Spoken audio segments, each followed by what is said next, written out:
La última vez que compartimos, estuvimos viendo Juan 14. Ahora vamos a explicar un poquitito. ¿Por qué estos saltos que yo he hecho?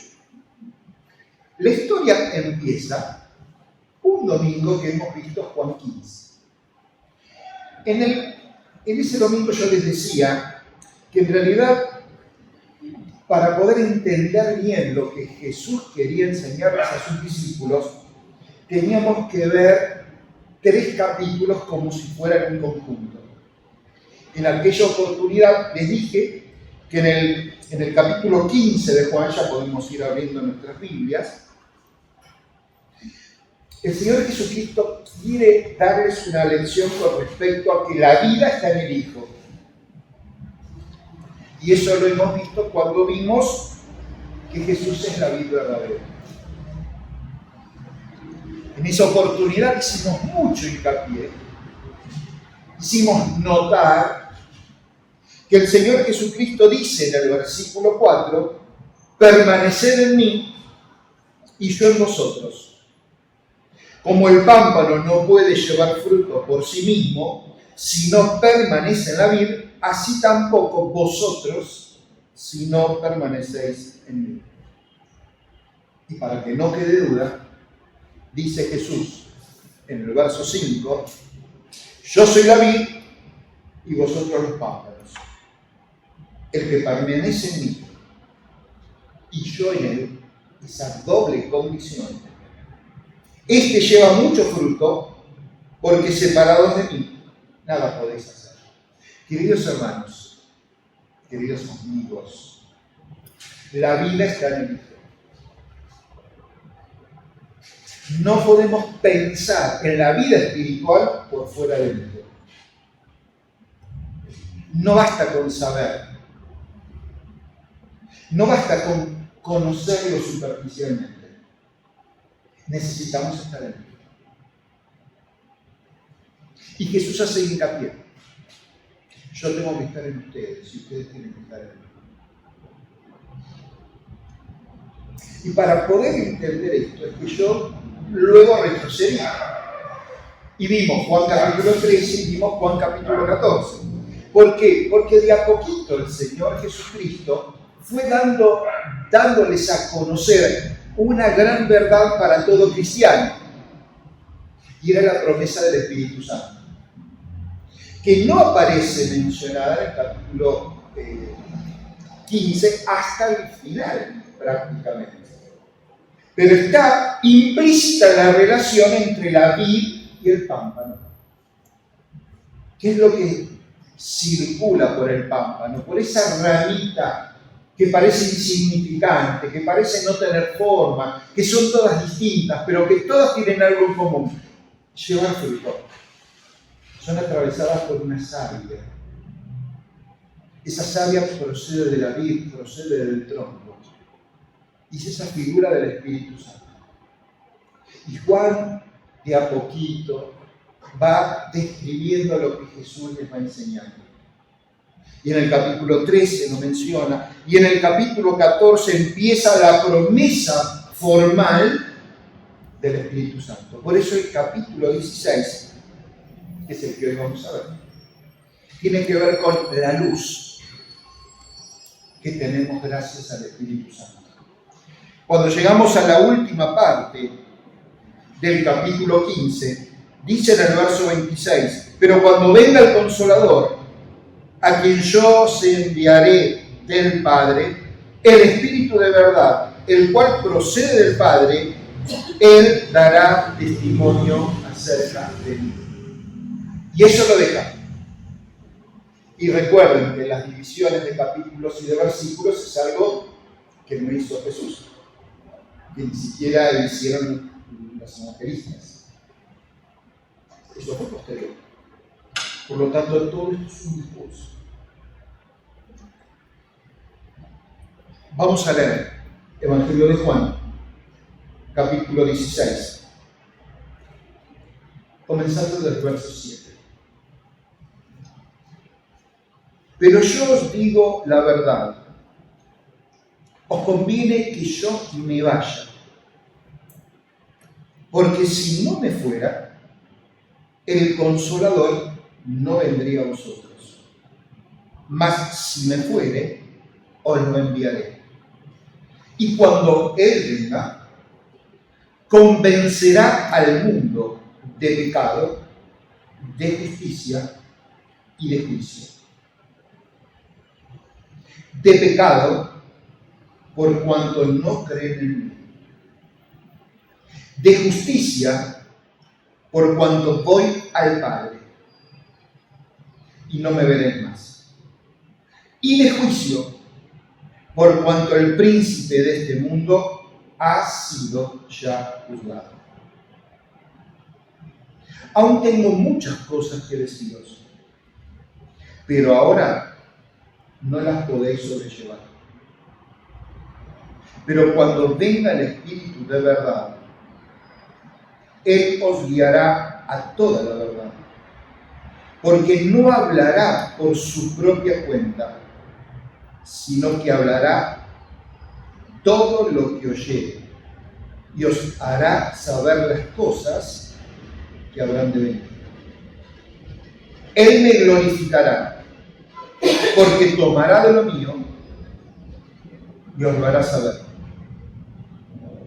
Todo lo que tiene el Padre es mío. Por eso dije que tomará de lo mío y os lo hará saber. Vamos a dejar por ahora hasta acá en la lectura. Si hay tiempo, después seguimos un poco más. Como ustedes saben, me gusta preguntar. ¿Por qué creen ustedes que era conveniente que Jesús se vaya?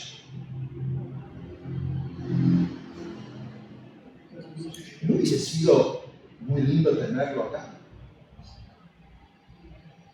¿No hubiese sido muy lindo que Él tome el control de la situación? ¿No hubiese sido muy lindo que Él siguiera con sus prodigios, con sus portentos, con sus señales, con sus milagros? ¿No hubiese sido lindo? ¿No hubiese sido una buena influencia? ¿No hubiese sido un buen maestro? ¿No hubiese sido un buen líder? Pero el mismo Señor Jesucristo les deja esta afirmación: es conveniente que yo me vaya. ¿Por qué era conveniente? Uno puede llegar a encontrar muchas formas de explicar esto. Vamos a centrarnos en dos principales motivos por los cuales el Señor pudo haber dicho que era conveniente que Él se tenía que ir. Primer motivo, su propósito. Me gustaría que me ayuden con las lecturas de algunos versículos. Marcos, capítulo 10, versículo 45. ¿Que lo encuentra? Lo lee, por favor. Marcos 10, 45. Porque el Hijo del Hombre no vino para ser servido, sino para servir y para dar su vida en rescate por muchos. ¿Cuál era el propósito para lo cual el Señor Jesucristo vino? No vino para ser servido. No vino para destacarse en este mundo. No vino para ser el líder. Vino a morir. ¿Cuál era su propósito? Morir. Nació para morir. Dios tomó forma humana para cumplir con un propósito que estaba establecido desde antes de la fundación del mundo. ¿Cuál? Rescatarnos. Cuando uno escucha la palabra rescate, y en esta época se escucha mucho, ¿en qué playa no hay un rescate? Uno entiende que hay una situación peligrosa, uno entiende que hay riesgo, uno entiende que hay peligro. Cuando la Biblia nos dice que vino para rescatarnos, el ser humano prefiere mirar para otro lado. No da cuenta del peligro que está. no es consciente del riesgo que tiene la eternidad de su alma. Por eso fue necesario que Jesús muriera. Porque muriendo podía volver al Padre. Yo me tengo que ir. Esto es lo que conviene. Porque para esto vivimos. Cuando Jesús vuelve al Padre, es una manera de entender la aceptación del Padre frente al sacrificio del Hijo. Jesús les está diciendo, me voy a ir, voy a volver al Padre. No le hagan caso a todas las cosas que están diciendo de mí. Me persiguen, me acusan, mienten, no me importa. Dicen que soy blasfemo. No le hagan caso. Yo voy a ir al Padre. El Padre me va a recibir. Y si el Padre me recibe, es que me está aceptando. Y si me acepta a mí, me acepta a mi obra. Los discípulos no entendían nada. Jesús mismo se lo va a decir. Ya sé que esto es muy difícil, que ahora ustedes lo comprenden. Pero había un propósito. Pero había otro motivo. Este motivo me gusta mucho porque a veces no lo tenemos muy presente. Si Jesús se hubiera quedado, Jesús siendo Dios se hizo hombre, ¿eso está claro? Sin dejar de ser Dios, se hizo hombre, pero siendo hombre, limitó algunos de sus atributos. A ver si soy claro. El Señor no era omnipresente. No podía estar en todos los lados al mismo tiempo. Eso es un atributo de Dios. No era un atributo de Jesús. Porque es humano. ¿Quién le hizo notar eso? Y lo dejó aclarado en la palabra de Dios. María. ¿Se acuerdan cuando muere el hermano? ¿Qué le dijo a Jesús cuando lo vio? Si hubieras estado acá, esto no hubiera pasado. Dando a entender que Jesús, si estaba en un lado, no podía estar en el otro. Ahora, ¿somos conscientes que si Jesús se hubiera quedado, no podía estar en tu casa y en la mía al mismo tiempo?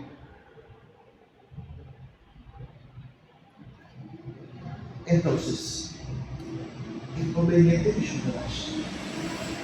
¿Pero por qué? Porque si yo me voy, te voy a enviar algo que sí va a estar con vos siempre.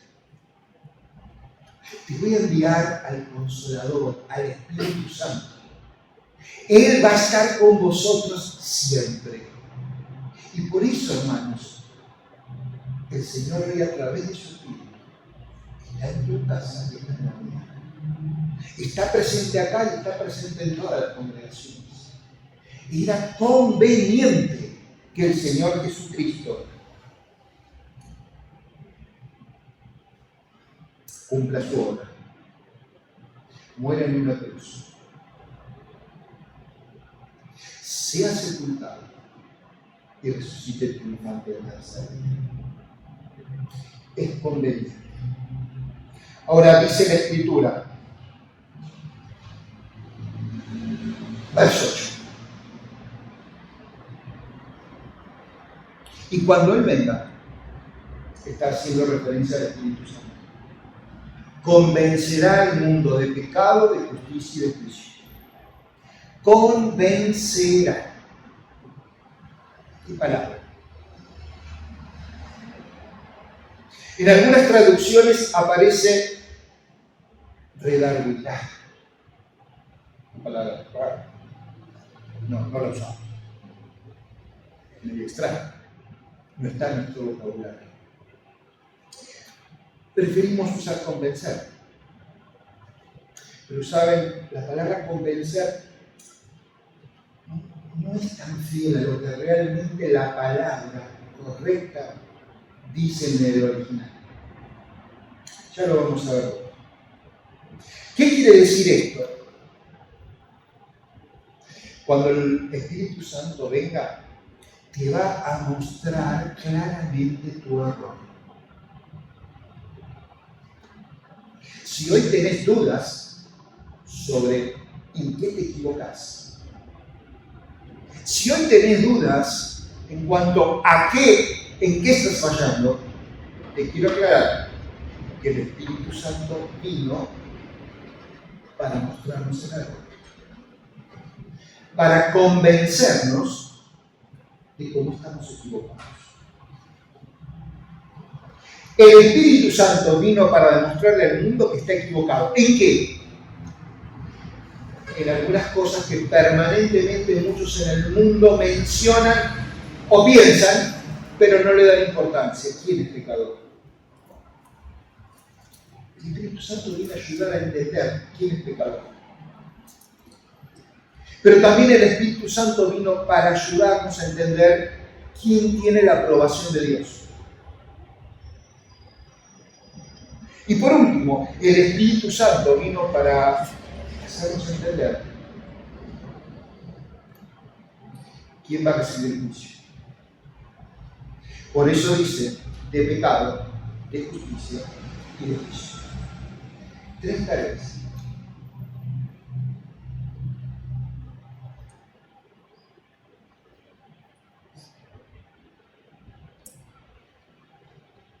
¿Cuál es el pecado más grande?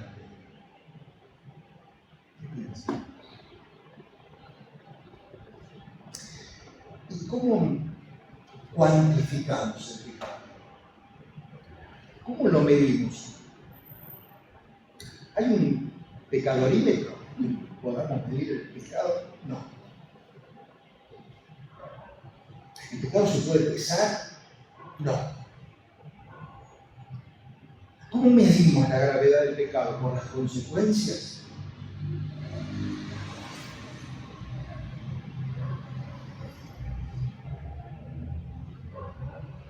La palabra dice que hay un pecado que no tiene perdón, que es la blasfemia contra el Espíritu Santo. Es decir, decir al Espíritu Santo lo que realmente no vino a decir, hacerle mentiroso. Eso lleva a no creer. Y cuando uno no cree, ese pecado no puede ser perdonado. Todo otro pecado Dios perdona, todos los pecados. Y miren que hay pecados graves. Y miren que hay pecados con consecuencias serias. Ese pecado también Dios lo perdona. Pero el pecado que no perdona es el incredulidad. El no creer en la obra del Señor Jesucristo. Por eso cuando uno va a la palabra en realidad, más que convencer, es un término legal que se usa mucho en los griegos. Platón lo usaba en sus escritos, legal. Y tiene que ver con probar la culpabilidad. Esa sería la mejor manera de traducirlo. Probar la culpabilidad. Creo que en los últimos tiempos hemos estado escuchando mucho eso. Vieron que en este país abundan los juicios. ¿Cuál es la tarea del fiscal? ¿Cuál es la tarea del fiscal? Yo encontré ese término que ahora están hablando mucho y se ajusta acá. Producir la evidencia. El fiscal es el encargado de probar, producir, encontrar las evidencias en contra de aquel que va a ser juzgado. ¿Para qué el fiscal produce la evidencia? No digo fabrica, sino la produce, la da a conocer. la manifiesta, la revela. Si estaba oculta, la busca. Si estaba escondida, la muestra. Produce la evidencia. Vos hiciste esto. No, yo no lo hice. Sí, mirá, hay testigos, hay cámaras. Produce la evidencia. ¿Para qué produce la evidencia? Para que el juez pueda juzgar habiendo sido probada la culpabilidad. Creo que todos entienden lo que está pasando en los juicios, sobre todo en estos juicios de renombre acá en Argentina. No solo el que pasa en Villa Gesell, sino el que ha pasado por ciertas autoridades del país. ¿Qué papel importante tuvo el fiscal? Pero el juez es el que recoge esas pruebas y tiene que juzgar. ¿Qué es lo que vino a hacer el Espíritu Santo? Que vino a probar tu culpabilidad y mi culpabilidad. Vino a traer a la luz tu pecado y mi pecado, tu transgresión y la mía, tu falta y mi falta. Si hasta ahora no la escondí, si yo la escondía, Él me la trae a la memoria, a veces la trae hasta la misma presencia, la pone en evidencia. Las cosas que hacemos en oculto salen a la luz, dice la Escritura. ¿Pero por qué el Espíritu Santo hace esto? Porque busca que haya convicción de pecado. Palabras que a veces no usamos en nuestras predicaciones. No puede haber arrepentimiento si no hay convicción de pecado. No es cuestión de decir, yo creo, sí, creo, levanto la mano, creo. Me emocionó. Me cautivó el mensaje. Me hicieron llorar las palabras. Pregunto, ¿y la convicción del pecado? ¿Y las evidencias que el Espíritu Santo trajo? Recordando a nuestra mente cosas que hicimos, trayendo aquellas cosas de nuestro corazón que nos han inquietado. ¿Dónde está la convicción? Es que solo la convicción nos lleva al arrepentimiento. Y el arrepentimiento despierta la fe. Y por esa fe somos justificados y salvados por pura gracia de Dios. Pero luego de un proceso que el Espíritu Santo hace. Dice, de pecado, por cuanto no creen en mí. Jesús mismo lo está diciendo. El gran problema es que no creen. El gran problema es que no creen como tienen que creer. El problema es que no creen con arrepentimiento. El problema es que no creen con convicción. El problema es que no sienten el peso del pecado. El pecado no nos da la tristeza que le da Dios. Y eso es lo que vino a hacer el Espíritu Santo. Hacernos humillar. Hacer sentir la basura que somos. Porque dice la Escritura que nuestras obras son como trapos de inmundicia para la presencia de Dios. De pecado, por cuanto no creen en mí. ¿Qué es lo que hace el Espíritu Santo? Pregona. ¿Qué pregona? La relación que podemos tener con Cristo. Una relación de creer. Una relación de reconocer. Una relación de aceptar todo lo que viene de Él. Lo dijo Jesús, sin mí nada podéis hacer. Separados de mí nada pueden hacer.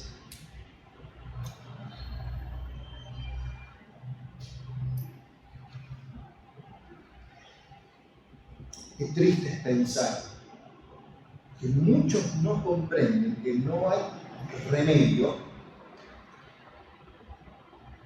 si rehúsan creer. Qué orgulloso es el hombre y la mujer que prefiere hacer tantas cosas para agradar a Dios. No están dispuestos a humillarse y pedir perdón. Pero dice que convencerá al mundo de justicia. Romanos capítulo 4, verso 25, por favor. El cual fue entregado por nuestras transgresiones y resucitado para nuestra justificación. Qué bien. Pablo les explica a los romanos esta obra maravillosa que hizo Jesucristo, que tiene un doble alcance, porque dice fue entregado por nuestra transgresión. ¿Qué palabra? Transgresión. ¿Se imaginan si vamos por la calle y miramos a las personas y le decimos vos sos un transgresor? ¿Le va a gustar? Si le decimos que es pecador, ¿le gusta? No. Creo que a nosotros tampoco, ¿no? Y es parte de la naturaleza humana. El no entender que Jesucristo tenía una misión, tenía un propósito, era ser entregado por nuestras transgresiones. Hay muchas formas de negar. Hacer lo malo, dejar de hacer lo bueno. Pecamos cuando no alcanzamos la meta. Pecamos cuando vamos más allá de los límites. Pecamos cuando en lugar de apuntar a Dios apuntamos para el lado contrario. Hay muchas formas de pecar. Por cada una de esas transgresiones el Señor fue entregado. Pero dice, resucitó. No solo murió por nuestros pecados, resucitó para nuestra justificación. Convencerá al mundo de justicia. ¿Qué es lo que vino a decir el Espíritu Santo? Que el único justo es Jesús. Que en Él no hay falta, que en Él no hay pecado, que en Él no hay transgresión. Y que su justicia, Dios quiere imputársela a cada uno de aquellos que creen en Él. Es decir, en términos sencillos, Dios me quiere ver a través de Cristo. Si Cristo es justo, Dios me ve justo. Me ha dado de su justicia. Hermanos, no sé si queda claro el concepto. A veces solo nos quedamos con una parte y decimos, Dios nos ha quitado los pecados.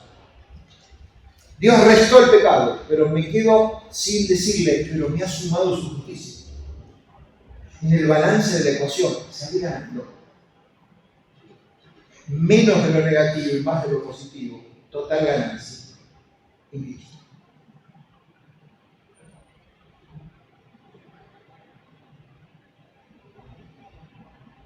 Para ir avanzando, porque el tiempo avanza. Convencerá al mundo de juicio. Wow. ¿Significa esto, queridos hermanos, que algún día va a haber un juicio? No. No es eso lo que el Señor Jesucristo les quiere decir. Porque Él aclaró, el príncipe de este mundo, lean sus Biblias, ya ha sido juzgado. ¿Dice eso tu Biblia? Mi Biblia dice eso. El príncipe de este mundo, verso 11, ya ha sido juzgado. El ser humano se preocupa a veces pensando en un juicio y cree, y bueno, pero último momento, y bueno, pero las cosas pueden cambiar. No, a ver, no entendemos que vivimos en un mundo ya juzgado. Todos condenados. Porque el príncipe de este mundo, el príncipe de este siglo, Satanás, ya ha sido juzgado. Cristo tenía clara la visión que en poco tiempo iría a la cruz y moriría por nosotros y vencería la muerte. Y todo intento de Satanás por evitar la muerte en la cruz no se logró. Y aunque el enemigo pensaba que sus planes se estaban dando viento en popa, en realidad se estaba cumpliendo el propósito de Dios. Es necesario que yo me vaya. Y Satanás ya ha sido preparado. Juan capítulo 3, verso 18, nos dice que el que no cree ya es condenado. Juan 3, 18. El que no cree ya es condenado. No es que vamos a ser condenados, no es que va a ser, ya es condenado. ¿Qué es lo que hace el Espíritu Santo? Viene a mostrarte tu culpabilidad. Viene a decirte que Jesús no es culpable y que Jesús dio la vida por nosotros. El Espíritu Santo viene a decirte, mira que ya estás juzgado y ya estás condenado. En algunos países y en este, a veces se habla del indulto. ¡Wow! La autoridad puede indultar. Miren que lo que Dios hace no es un indulto. Cuando yo acepto a Cristo, tengo todo el derecho de estar en el cielo. Y con esto no estoy defendiendo a Dios. Tengo todo el derecho de estar en el cielo. Porque a mí me ve como Cristo. A mí me ve en Cristo. A mí me ve por Cristo. Por lo tanto, Él me acepta en Cristo. No mira mi bajeza. No mira mi debilidad. Mira mi humillación. Mira mi confesión. Mira cómo con convicción de pecado acepté su gracia. Recibí su favor. Cómo decidí vivir una vida unida a Él.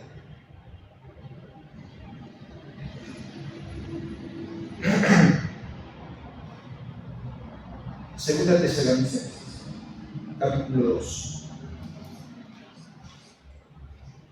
Nos ayuda a entender un poquitito qué es lo que está haciendo el Espíritu Santo ahora. Segunda Tesalonicenses, capítulo 2.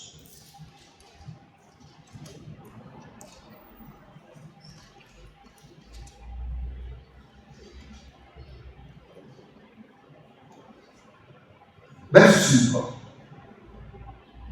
¿No os acordáis que cuando yo estaba todavía con vosotros os decía esto?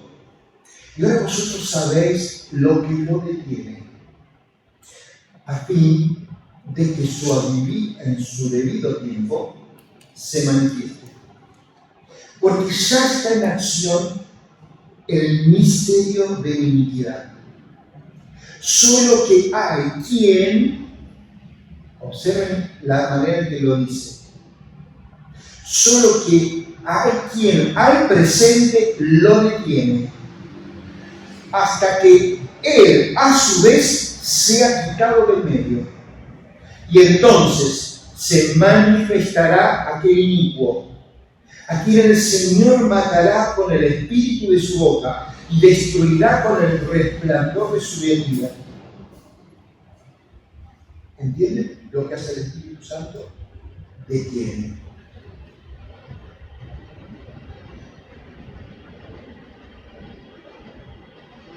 No quiero pensar cómo sería el mundo sin la presencia del Espíritu Santo. Lo detiene. Satanás quisiera millones de almas muertas por día. El Espíritu Santo detiene. El Espíritu Santo está dando oportunidades. No solo que hombres y mujeres alcancen a conocer a Cristo, sino que millones de hijos de Dios testifiquen de Jesucristo. Porque para esto nos dejan el mundo. Es el único propósito. No hay otro. No hay otro porque este mundo ya está juzgado. A veces pensamos que el cristianismo va a mejorar el mundo. Hermano, hermana, no pienses así. El mundo ya es juzgado. Ya está. El Señor en un momento va a llevarse a su Santo Espíritu cuando se lleve a su iglesia. Ni quiero pensar lo que va a pasar. Lo detiene. Miren qué dice Apocalipsis, capítulo 3, verso 8. Yo conozco tus obras, y aquí he puesto delante de ti una puerta abierta, la cual nadie puede cerrar, porque aunque tienes poca fuerza, has guardado mi palabra y no has negado mi nombre. Mensaje del Señor a esta iglesia en Asia. Léelo otra vez, Nico, por favor. Yo conozco tus obras. Yo conozco tus obras. No hay duda que la iglesia obra. ¿Sí? Y aquí he puesto delante de ti una puerta abierta. Hay una puerta abierta. Una puerta abierta a la salvación. Una puerta abierta para conocer a Cristo. Una puerta abierta para acceder al cielo. Seguí leyendo. La cual nadie puede cerrar. Una puerta abierta que Satanás no puede cerrar, que nadie puede cerrar, porque el Espíritu Santo está presente. Y su tarea es mantenerla abierta. Seguí leyendo. Porque aunque tienes poca fuerza, Y no depende de nosotros. No tiene que ver con nuestra capacidad. No tiene que ver con nuestra preparación. Porque es de Él. ¿No dice eso esto? has guardado mi palabra y no has negado mi nombre. Yo sé que es débil la puerta. Porque ustedes son débiles. Pero a pesar de la debilidad, no se va a cerrar. Hermanos, nuestra tarea es aprovechar que está abierta. Nuestra misión es ser fiel, es llevar su nombre, es enseñar su palabra, es contarles a otros lo que el Espíritu Santo vino a hacer, es llevarles la Biblia. Porque la Biblia es importante, pero la Biblia sola no basta. Uy, ¿qué va a decir este pastor? La Biblia solo no basta si no es el auxilio del Espíritu Santo. Porque es el Espíritu Santo el que nos va a llevar a la verdad. Y vamos a dejar acá. Eso es lo que tiene que ver en el resto del capítulo 16. Si el Señor lo permite, lo veremos otro domingo. Y si no, seguramente por YouTube, porque está siendo grabado. Así que, queridos hermanos, entendamos esto. Termina esta porción que leímos. Y aún tengo muchas cosas que deciros. Pero no se enojen. No las pueden sobrellevar. El Señor les estaba diciendo, va a venir un día en que el Espíritu Santo va a venir a ustedes. Quédense tranquilos. Ahí van a poder sobrellevar lo que ahora no pueden sobrellevar. Pero cuando venga el Espíritu Santo, el Espíritu de verdad, Él los va a guiar a toda la verdad. Y la verdad es su palabra. Y la palabra es el Señor. O sea que el Espíritu Santo vino a guiarlos y guiarnos al Señor. Sino que, y miren lo que dice, porque no hablará por su propia cuenta. Todo lo que oyere, eso os va a dar a conocer, se los va a hacer saber. Y no solo eso, les va a enseñar las cosas que van a venir. Así que, hermanos, estemos atentos a lo que el Espíritu Santo nos está mostrando a través de su palabra, de las cosas que están viviendo.